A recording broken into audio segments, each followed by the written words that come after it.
Need to make social media platforms generate better business value? Our social media report collection provides customizable slides that can be used for any scenario. It includes slides for traffic analysis, audience engagement and growth, social performance check-ins, and top post analysis. Let's review how these tools work and how each one can inspire new ideas to a company's overall business strategy. Social media analytics help you create performance reports that can be shared between teams or with any stakeholders. They help companies figure out what works and what doesn't when it comes to a social media strategy. This slide analyzes where visitors to your web pages come from, which pages they go to, and where they interact the most. Those three important metrics are laid out in a Sankey diagram that flows from left to right. It's a useful tool to pinpoint your weak spots. For example, if there aren't many visitors from Yelp or Twitter, it might not be worth it for your business to keep posting there.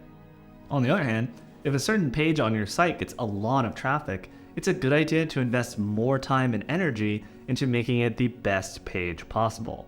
Now, every marketer that posts on social media wants to know the best time to post content for maximum engagement.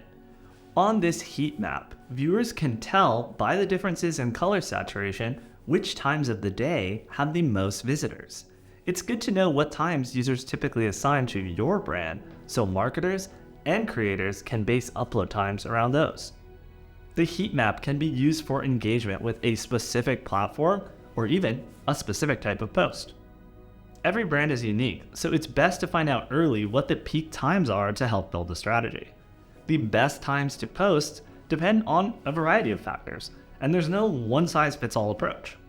For example, studies like the best time for tech brands like Apple or Sony to post are Monday and Tuesday mornings, while CPG companies like Red Bull or Nestle get the most engagement midday, Thursday and Friday.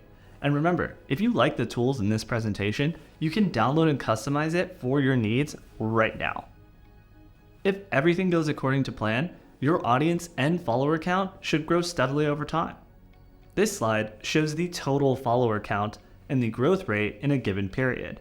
It provides a snapshot look at the numbers that matter.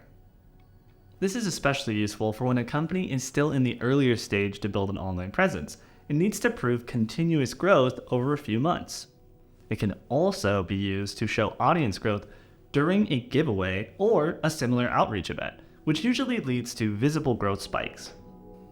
Remember, social media reports should be easy to follow, especially for decision makers. Don't go overboard with formatting and let the most important data tell the story. This slide highlights multiple metrics all in one dashboard, including engagement rate, total number of sessions, and audience growth. Use it to measure progress and benchmarks against monthly, quarterly, or yearly goals. The percentages show progress relative to those goals.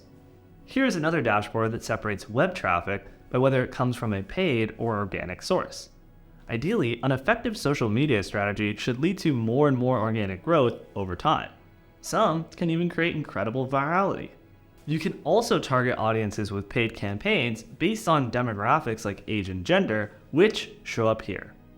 Marketers and strategists rely on a variety of engagement metrics, like these, to figure out which posts are the top performers. Here, we can show the top posts against metrics like interactions or email open rates. This way, you can see what posts or tools get the most engagement, which features work, and draw patterns and insights from the commonalities across all the successful examples. With that, it could be a good bet to replicate what works for even more audience growth. This slide zooms in on one high-performing post. This way, you can show off the best content to stakeholders or to your marketing team. In the middle template image, you can share the image to the content of a post or easily embed a video on PowerPoint. You can also hyperlink the template section to the social media post itself so that when it's clicked, the actual post will display. Competitive benchmarking is used to measure your company's social media campaigns against other players in the industry. When you know how the competition is doing, it can help set more actionable, realistic goals. This table maps out the competition in 4 distinct zones. The leaders experience the highest growth rate and get the most traffic, while niche players have the most room to grow. As always, feel free to mix and match the tools that work best for your intended audience and reporting needs. Uncover new ways to visualize processes, organize teams, improve existing workflows, and envision new ways of doing things with this social media report presentation, which you can download and customize right now. Now, go check out our marketing dashboard video for more resources on how to track your marketing spend across social media channels and even find your ROI.